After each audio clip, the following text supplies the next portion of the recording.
I had always loved the forest, even as a kid. There was something hypnotic about the way sunlight sliced through the trees, scattering golden patterns across the dirt and moss. It felt safe, almost magical, but that sense of comfort, of peace, is what makes terror so much more unbearable when it intrudes. And in the deep woods, miles away from any human settlement, that terror doesn't just creep in. It becomes the atmosphere itself.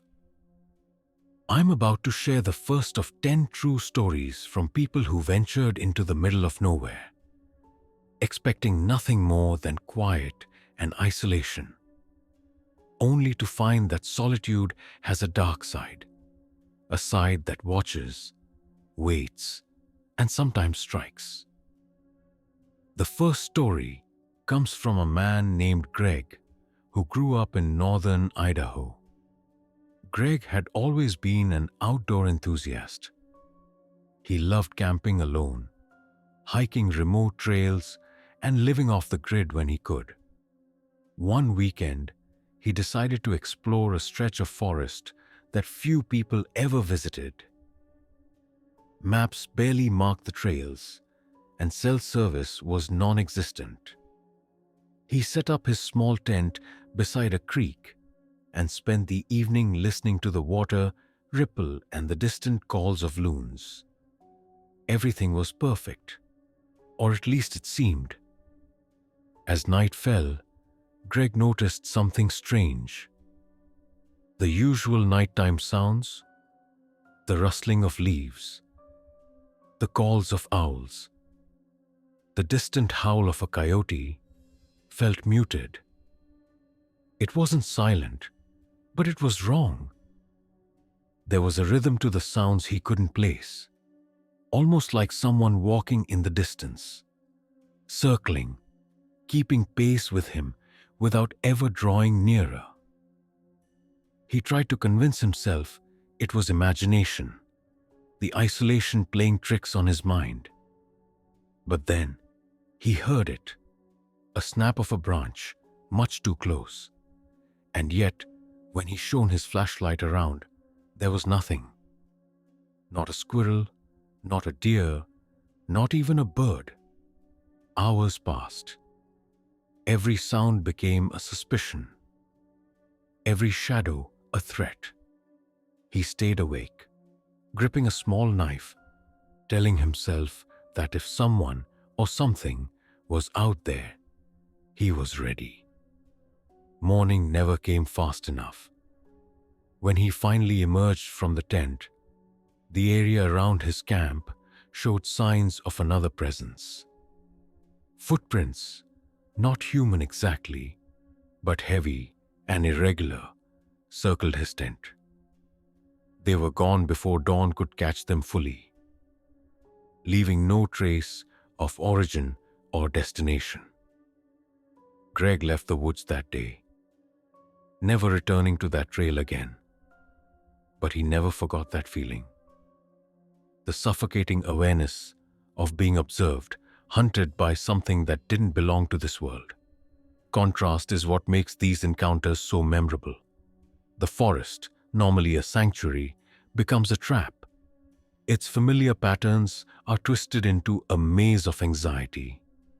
Our second story illustrates this perfectly. Amanda and her friends decided to take a camping trip deep in the Appalachian woods. They were city kids, used to bright lights and constant noise. The idea of being completely cut off from civilization excited them. They packed a car full of supplies, sleeping bags, lanterns, and music, expecting nothing more than fun and adventure.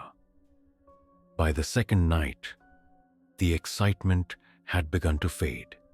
They were laughing around a campfire when one of the girls noticed a figure standing beyond the tree line.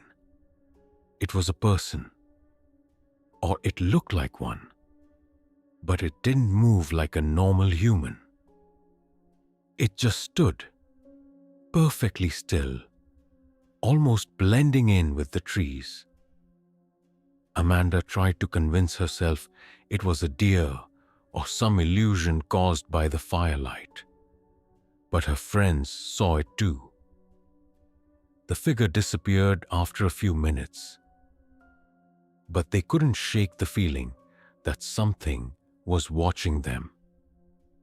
Sleep came reluctantly, and with it, a new kind of terror. Amanda woke in the middle of the night to whispering voices. Not soft murmurs, but clear words calling her name, urging her to step outside.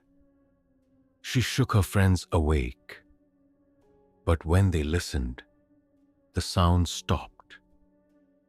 Outside, the woods were silent again, but Amanda swore she saw glowing eyes among the trees.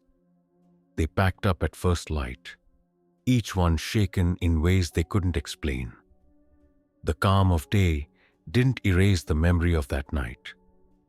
The way the forest had turned on them, alive with intent and unseen presence.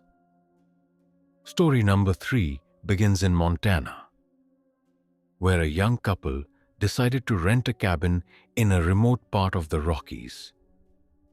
Unlike other stories, this one didn't begin with strange noises or shadows. It started with the water. The couple noticed the creek behind the cabin was strangely still. Not silent, just unnaturally still. Fish that should have darted around lazily stayed frozen in the water. One morning, they found small animal carcasses scattered along the bank, torn apart in ways that suggested something intelligent, something calculating. They stayed in the cabin for a week, but each day the unease grew. They reported seeing a figure at the edge of the forest, always watching, always out of reach. On the final night, they left at 3 a.m., terrified that whatever had been watching them might follow. Contrast again is key. The forest in daytime seems calm, even idyllic. But darkness amplifies every sound, every shadow, every instinctual fear. The fourth story takes place in northern Michigan, where a teenager named Liam went camping with his older brother. They were experienced hikers, familiar with bears, wolves, and the occasional moose. But nothing could prepare them for the sound of running footsteps around their tent. Footsteps that weren't human.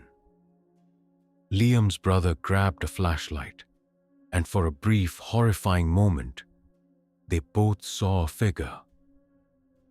Not quite human, hunched and moving unnaturally, with limbs that seemed too long. By the time they focused, it had vanished. They packed immediately, leaving half their supplies behind. Liam has never returned to that forest. Our fifth story involves a solo hiker, Jenna, who decided to explore an unmarked trail in Oregon. Unlike the others, Jenna had been alone before, and she prided herself on her survival skills. But that trail tested her in ways she had never imagined. Around midnight, she stumbled upon a clearing filled with crows. Hundreds of them. The crows weren't flying, just standing, staring, unblinking, as if waiting. Jenna froze. She had studied animal behavior extensively, but these crows were behaving in ways that defied logic, almost ritualistic. She backed away slowly, but the sound of wings suddenly rising filled the air, disorienting her completely. She made it back to her campsite, only to find that all her gear had been subtly moved. Nothing was stolen, nothing was damaged, just rearranged. Jenna left at first light, shaken to her core. The final story in this first section is set in the middle of nowhere, in northern Washington. A man named Trevor had inherited a small plot of land from a relative, an isolated property deep in the woods with no neighbors for miles. Trevor and his wife moved there, expecting solitude and peace. But the land had a history. Trevor's uncle had been attacked and murdered on the property years before. Within months of moving in, Trevor and his wife began hearing footsteps in the forest, doors creaking in the night, and strange animal sounds that weren't consistent with any local wildlife. One evening, Trevor's wife saw an orange, long-haired cat sitting on a stump near the edge of the property. Its eyes glowed faintly in the dark, almost unearthly. Branches snapped around them, and a voice called from the forest. A child's voice at first, then a woman's shriek. They fled in terror, never returning after the birth of their child. The forest had claimed its reputation yet again. The contrast between expectation and reality, between peaceful solitude and sudden terror, is what ties these stories together. By day, these woods are serene, filled with birdsong, sunlight, and the gentle whisper of the wind. By night, or in the presence of history, they are alive with unseen threats, with events that challenge your senses and sanity. As we move to the next section, we'll explore 5 more stories, each with its own twist, taking you even deeper into the woods and into the heart of human fear. The 6th story comes from a man named Daniel, who had been an avid outdoorsman since childhood. He decided to take a solo trip into the dense forests of northern Vermont, seeking solace from the constant noise of city life. Daniel had spent nights camping before, but this time felt different from the very first step into the woods. The air was unnaturally still, heavy with a quiet that seemed almost deliberate, as if the forest itself were holding its breath, waiting. At first, Daniel dismissed the feeling, attributing it to the isolation he craved, the absence of civilization. Yet, as dusk fell, the woods transformed in ways he had never experienced. By the second night, he began noticing movements in the shadows, shapes that flitted just beyond the reach of his flashlight, always gone when he tried to focus on them. He chalked it up to small animals at first, raccoons, foxes, maybe deer. But then the sounds changed. Rustling leaves became deliberate, a slow pacing around his tent, circling him, stopping whenever he called out. Daniel's heart began to race as he realized he was not alone. He wasn't just being watched. He was being studied. The rational part of his mind screamed that this was impossible, that it was the mind playing tricks. Yet, the primal instincts, the ones embedded in the human brain for survival, told him otherwise. On the third night, Daniel woke to a whisper. At first, it was indecipherable, a low murmur that could have been the wind through the pines. But it became clearer. His name, called softly, yet with urgency. He froze, gripping his flashlight and a small folding knife, scanning the black forest that surrounded him. The whisper repeated, closer now. Yet no one was visible. He ran from the tent, desperate to find the source. But the shadows swallowed him. Panic overtook reason, and he retreated to his tent, shivering, heart hammering.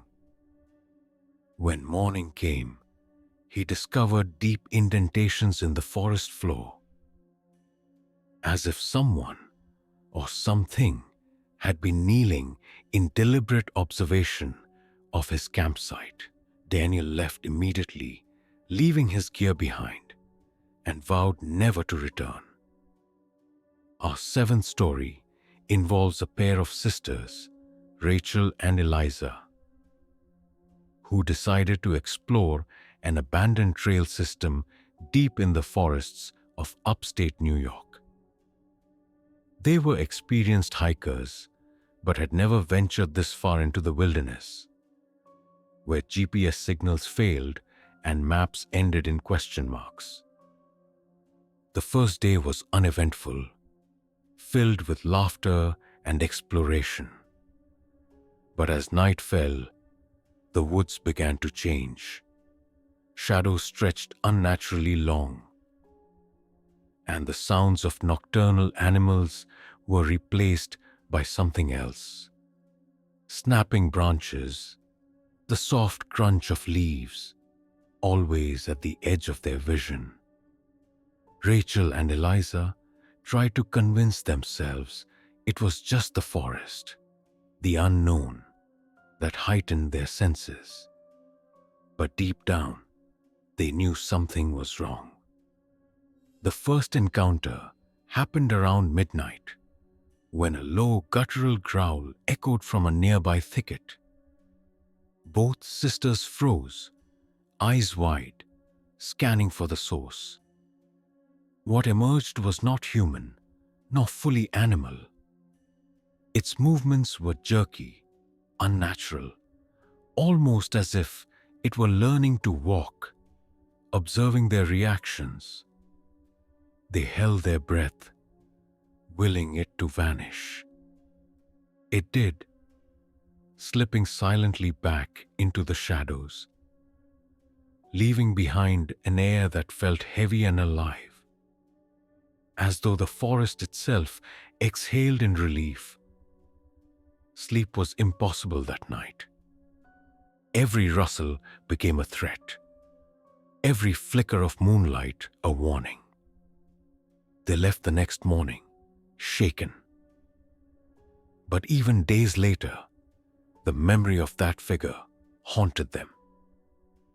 The eighth story is from a man named Leo, who had grown up near the deep forests of Oregon.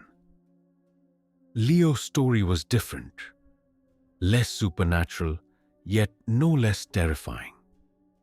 He and a group of friends decided to spend a weekend camping along a remote ridge, far from roads or neighboring cabins. On the first night, they built a large fire and enjoyed their isolation. But as the night wore on, they began hearing footsteps circling their campsite, soft but deliberate. They assumed it was a bear, or perhaps another group of hikers. However, the noises didn't match any animal pattern they knew. They were too quiet, yet coordinated, moving in ways that suggested intelligence and intent. Leo described the fear as a tightening, gnawing feeling in his chest. The sounds persisted throughout the night, and by dawn, they discovered footprints surrounding their tents. They were small, but elongated. Unlike any creature the local rangers had ever catalogued. Panic overtook the group. They packed their supplies hastily, leaving some behind in their rush. On the hike back to civilization, every shadow seemed to follow them, every sound amplified by their heightened paranoia. Leo later learned that other campers in the same area reported similar experiences, though few had survived the nights without feeling permanently unsettled. Story number 9 takes us further into the wilderness, this time in northern Minnesota, where a small community of campers rented isolated cabins during the off-season. One woman, Hannah, recounted her terrifying experience. On the first night, she heard soft singing in the distance, barely audible, melodic yet off-key, sending shivers down her spine. She told herself it was children from a nearby town, perhaps a group passing by. But the melody repeated every night, growing closer, more urgent. Soon, she began seeing fleeting shapes darting between the trees. Friends dismissed her fears, attributing them to imagination. But Hannah insisted the forest had a presence, a consciousness that studied them silently. The final 10th story in this section is perhaps the most unsettling. A man named Carter inherited an old remote property in northern Montana.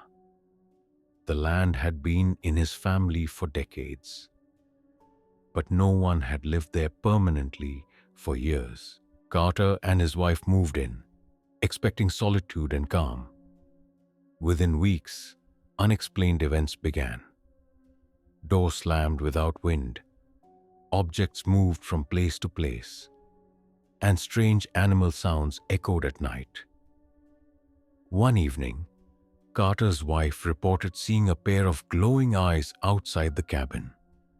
When they shone a flashlight, nothing was there. On another night, they heard a voice calling for help from deep in the woods.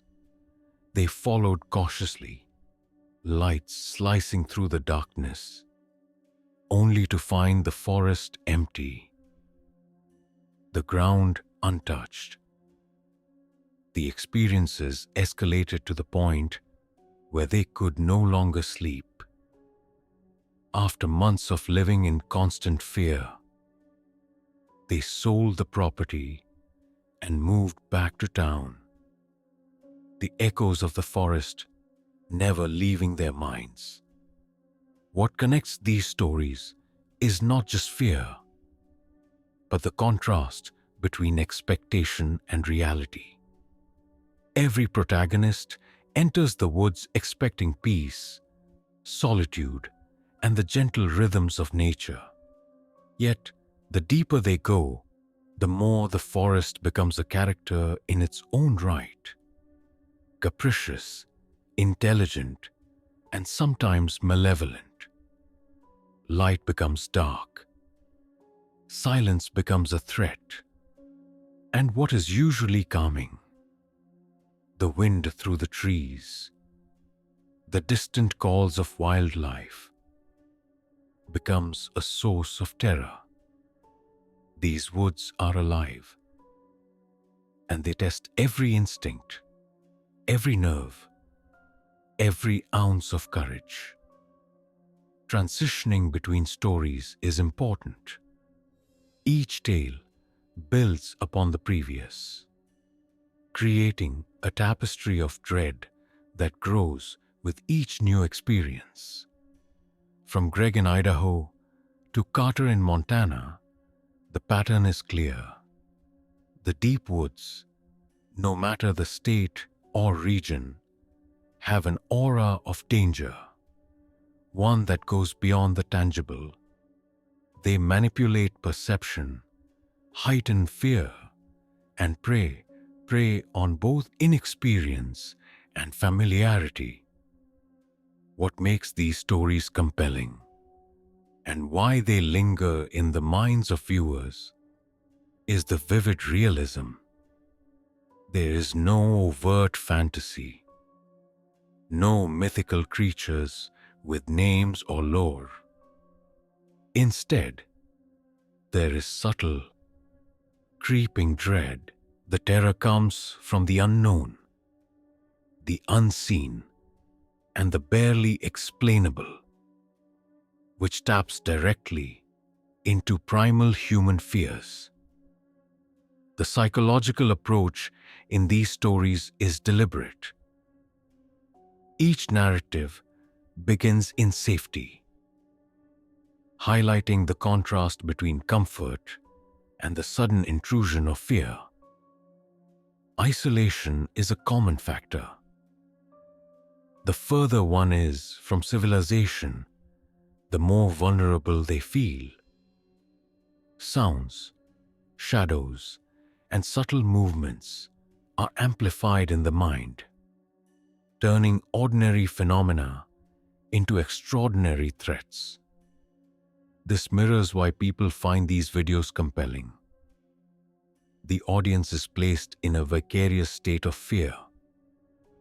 They imagine themselves in the tents, in the cabins, along the unmarked trails, feeling the crunch of leaves underfoot, the eyes watching from darkness, the creeping sensation that they are not alone. By layering multiple accounts, the stories maintain a rhythm that prevents predictability. Each new tale introduces a fresh form of fear, psychological, physical, or paranormal, ensuring the viewer's attention never wanes. The use of first-person narration strengthens immersion, while the recurring motif of unseen observers unifies the narrative across different regions and protagonists. Whether it's the glowing eyes in Montana or the ritualistic crows in Oregon, the forest is always a presence, a silent character whose intentions are never fully revealed. The cumulative effect is a slow-burning tension, one that doesn't rely on jump scares or gore, but on the anticipation of threat. Every sound in the night, every shadow at the tree line, every rustle in the brush becomes an event of consequence. The audience, listening in a quiet room, experiences the stories alongside the protagonists.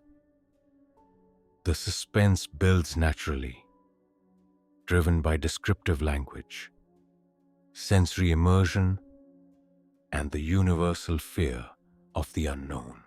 The 11th story begins in the dense forests of northern Pennsylvania, where a group of friends, Mark, Jenna, and Simon, decided to spend a weekend camping along a rarely used trail.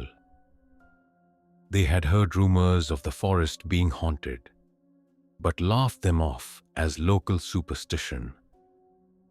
Their first day was uneventful, filled with laughter, hikes along winding streams, and the soothing sounds of nature. But as the sun dipped below the horizon, the forest began to change. The shadows deepened unnaturally, and the wind carried strange whispers that seemed almost like voices, but distant and indistinct. That night, as they sat around the fire roasting marshmallows, a low rustling echoed from the woods.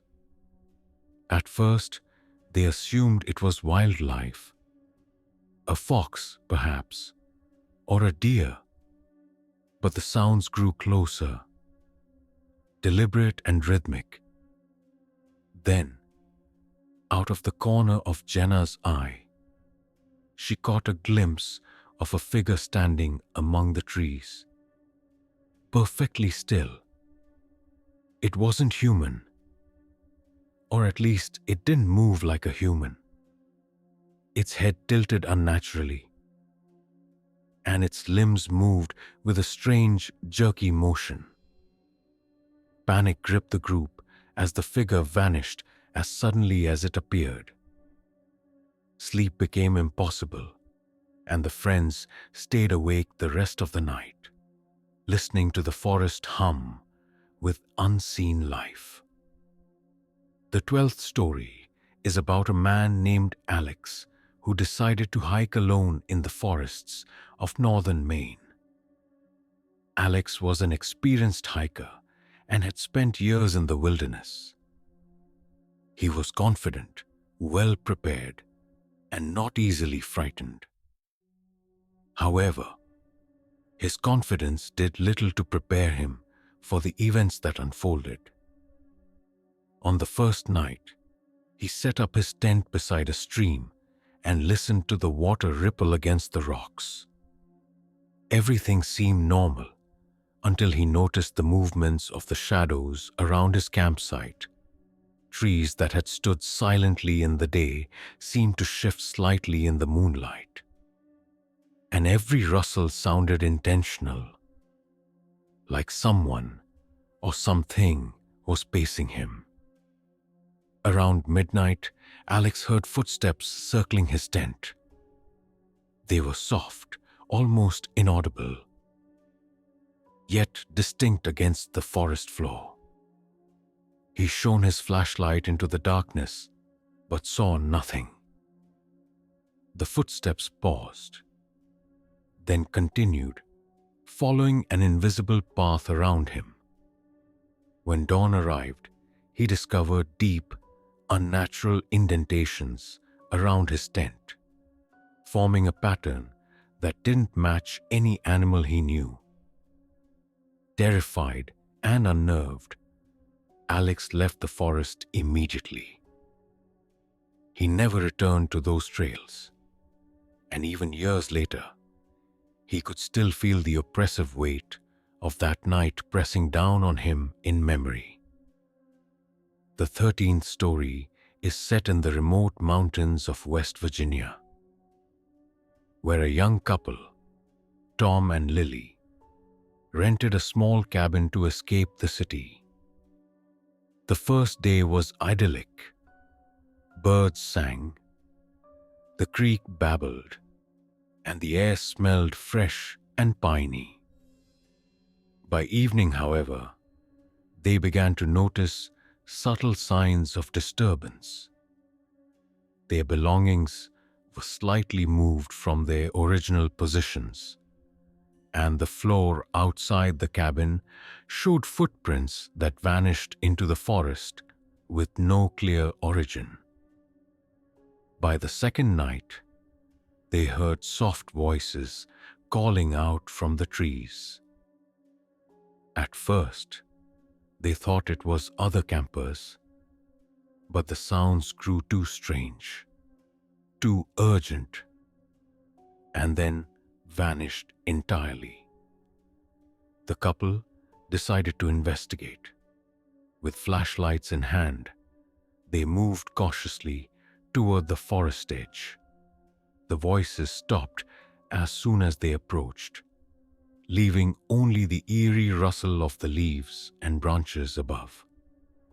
By the time dawn broke, the experience had etched itself into their minds. They tried to rationalize the events, but the persistent feeling of being observed, the unexplainable movements, and the whispering voices lingered long after they left the forest. Story 14 takes place in the forests of Northern California, where a solo hiker named Ethan sought refuge from the world. Ethan had always been drawn to isolated wilderness areas, enjoying the solitude and the connection to nature. One evening, as he made camp, he noticed that the forest was unusually quiet. No crickets, no rustling leaves, No distant howls, just a heavy, unnatural stillness. As the night deepened, he heard soft footsteps approaching, circling his tent. Yet when he shone his flashlight, there was nothing to be seen. Panic set in, and Ethan spent the night awake, listening to the forest hum with life unseen and unknown. The 15th story is about a woman named Rachel who went camping with a friend in the remote woods of Maine. They pitched their tent in a clearing, surrounded by towering trees and thick underbrush. At first, the trip was relaxing, filled with laughter and hiking. But the second night, Rachel woke to the sound of whispering voices calling her name. She shook her friend awake, but the sound stopped as soon as they became aware of them. Then, glowing eyes appeared between the trees, fleeting but unmistakable. The friends fled at first light, shaken and terrified, the memory of those eyes haunting them for months afterward. Story 16 brings us back to the Pacific Northwest, where a man named Carl inherited a cabin from his grandfather, deep in the woods of Washington state. Carl moved in with his wife, expecting peaceful solitude. Within weeks, strange things began to happen. Doors creaked open on their own, objects shifted mysteriously, and footsteps echoed through the property when no one was present. One night, Carl's wife saw an orange, long-haired cat sitting on a stump. Its eyes seemed to glow faintly in the darkness, and when they looked around, the forest appeared to ripple, as if alive with intent. A voice called from the trees. First a child's voice, then a shriek, so sharp and terrifying that it left them paralyzed with fear. They fled and never returned after the birth of their child. The 17th story takes place in the remote woods of Colorado, where a group of friends decided to hike a challenging trail. They were experienced outdoors people, confident in their ability to navigate the wilderness. However, as night fell, they began hearing sounds that didn't match the local wildlife. Branches snapped in unusual patterns. Shadows moved with a mind of their own, and distant howls seemed to echo too close for comfort. One friend claimed to see a figure at the tree line, hunched and moving unnaturally, almost as if testing their reactions. The group hurried back to their campsite, leaving much of their gear behind in their panic. The 18th story involves a solo camper named Michelle, who went deep into the forests of Vermont for a weekend retreat. The first day was peaceful, filled with hiking and bird watching. But by nightfall, Michelle noticed something disturbing. Small objects in her campsite had been moved overnight. The trail leading to her tent appeared to have footprints not matching any known animal. At one point, she thought she saw a figure watching her from the shadows, though it vanished before she could focus on it. Michelle left the forest the next morning, shaken and haunted by the unknown presence. Story 19 comes from the deep woods of Michigan, where a man named Stephen ventured for a week-long hunting trip. On the second night, he noticed unusual behavior among the wildlife. Birds remained silent. Deer were unnaturally still, and a pair of glowing eyes appeared at the edge of his campsite.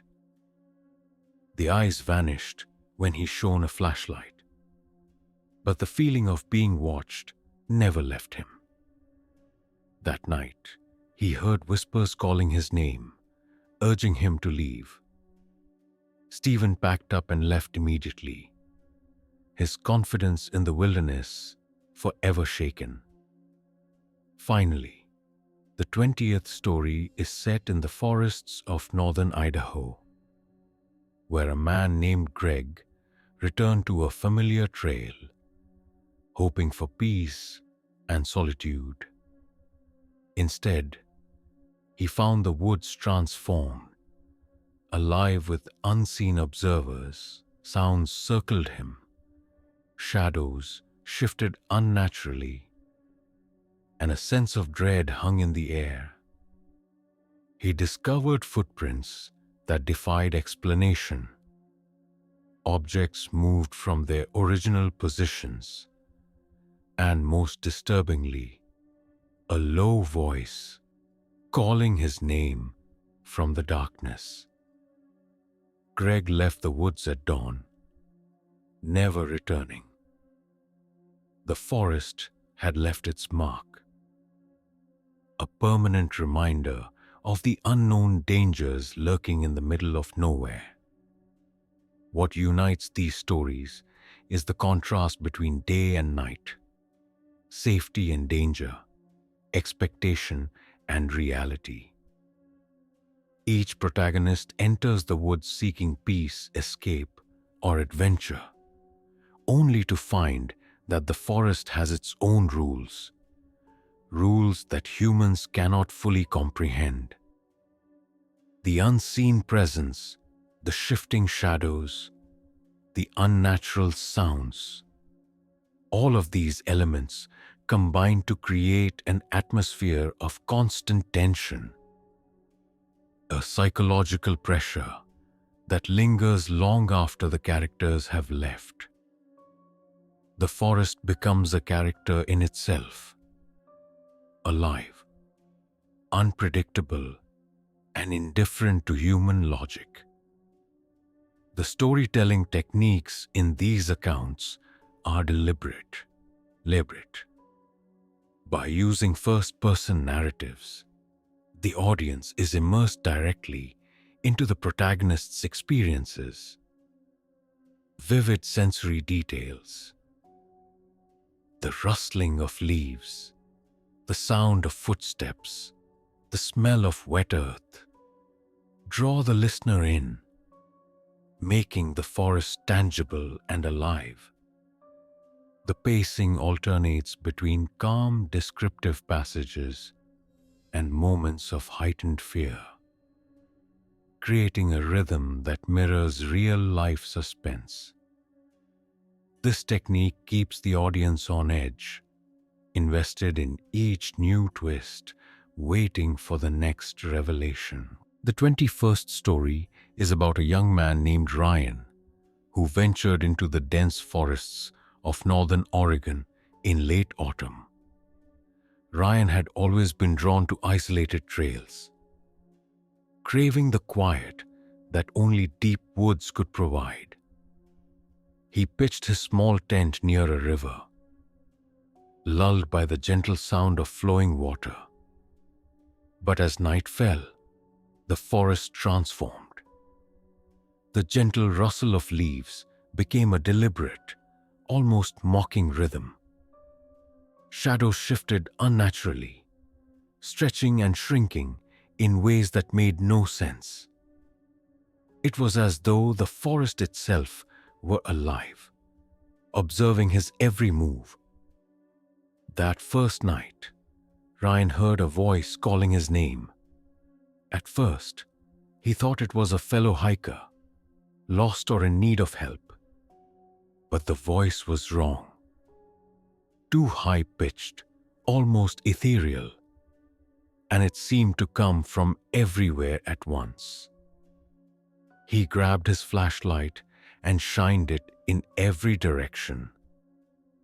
But the woods were empty. Panic crept into his chest, a cold weight pressing down, and sleep became impossible. When morning came, he discovered footprints circling his tent, small and irregular, not matching any animal he had ever seen. Terrified, he packed up immediately, leaving the forest behind. But the feeling of being watched lingered long after. The 22nd story is set in northern Montana, where a couple, Liam and Sarah, moved into a cabin deep in the woods, expecting peace and isolation. The first few days were quiet, filled with hiking and the gentle sound of wildlife. But soon, strange events began. Objects moved on their own, doors opened and closed without gauze, and faint footsteps echoed through the empty rooms. One night, Sarah awoke to the sound of whispering voices calling for help. The couple grabbed flashlights and ventured outside. But the forest seemed to stretch endlessly. No light or movement to mark distance. They returned to the cabin, shaken, and after several weeks sold the property, unable to endure the constant unease. Story 23 involves a group of friends who decided to camp near a remote lake in northern Michigan. They were excited for a weekend of swimming, fishing, and exploring. The first night, they gathered around a campfire, telling stories and laughing. But as darkness fell, they began to notice movements in the shadows, fleeting glimpses of figures between trees.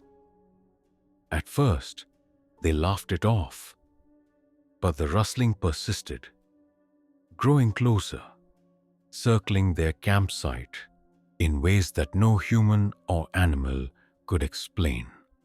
When one of them shone a flashlight toward the sound, nothing was there. But the feeling of being observed never left. They left the next morning, their excitement replaced with an unsettling dread. The 24th story takes place in the Appalachian Mountains, where a solo hiker named Emily sought solitude. Emily was experienced in surviving alone in the wilderness, confident in her skills. However, on her second night, she discovered the subtle ways the forest could terrify even the most prepared. She awoke to faint whispers, soft at first, then rising in urgency. Shadows moved beyond the reach of her flashlight, stretching unnaturally across the forest floor. The sensation of being watched was overpowering, and she spent hours crouched in her tent, listening to the silence that seemed anything but peaceful. At dawn, she left the trail, unsettled by what she had experienced. Story 25 involves a man named Thomas, who inherited a remote cabin in the forests of northern Washington.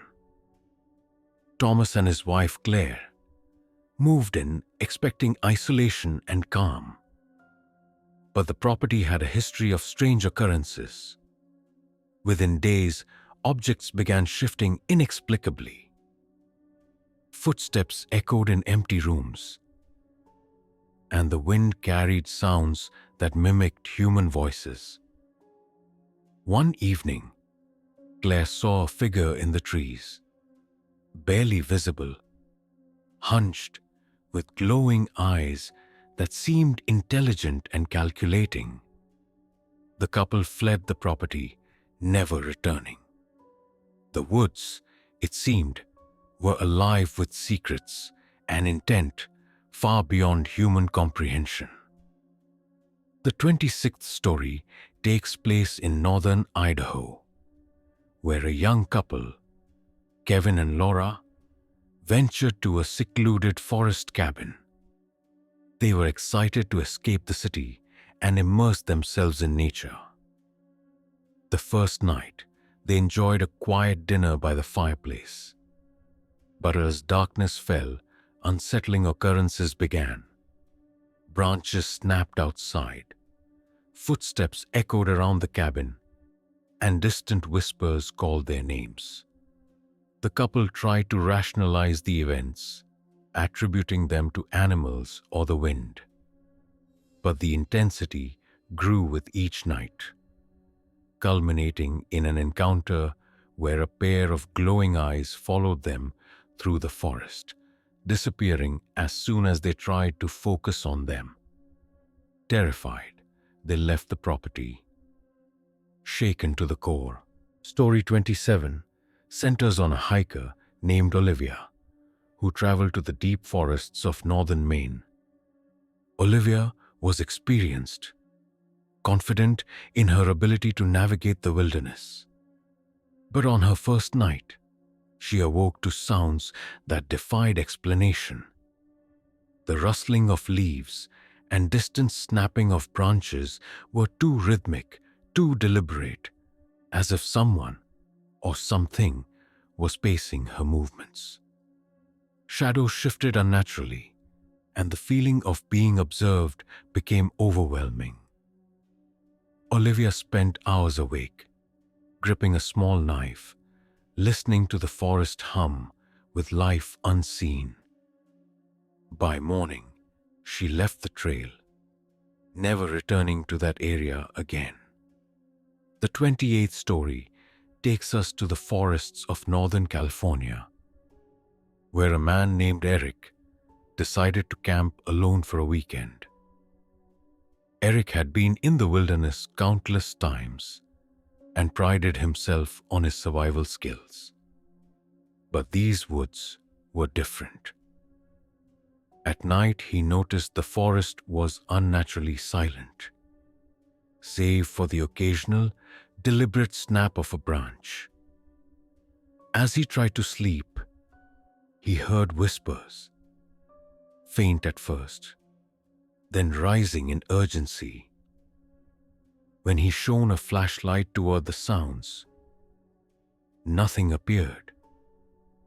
The following morning, he discovered small footprints surrounding his tent, unlike any animal he had encountered. He left immediately, shaken and aware that the woods held a presence beyond human understanding. Story 29 involves a pair of sisters, Anna and Becca, who ventured into the Appalachian forests for a weekend camping trip. The first night was uneventful, filled with laughter and exploration. But as darkness fell, strange occurrences began. They heard soft voices calling their names, fleeting glimpses of figures moving just beyond the firelight, and the unsettling feeling of being watched. The sisters tried to dismiss it as imagination, but the intensity of the events grew, culminating in a terrifying encounter where a shadow seemed to follow them as they fled back to their vehicle. They never returned to that trail. Finally, Story 30 brings us back to the deep woods of Montana, where a solo hiker named Jack sought isolation. Jack had explored the wilderness countless times, confident in his skills and intuition. But this trail was different. Shadows moved unnaturally. Sounds circled him, and the forest seemed to breathe with a life of its own. At one point, he saw a figure with glowing eyes standing at the edge of the tree line, watching him silently. By dawn, Jack had packed his belongings and left. The experience etched into his memory. A reminder of the unknown dangers lurking in the middle of nowhere. What unites these stories is not just fear, but the subtle manipulation of perception. The woods are the ultimate test of human senses. By day, they offer tranquility, beauty, and calm. By night, or when isolation is prolonged, they become a realm where shadows, sounds, and movements are distorted, creating a psychological pressure that can overwhelm even the most experienced outdoorsmen.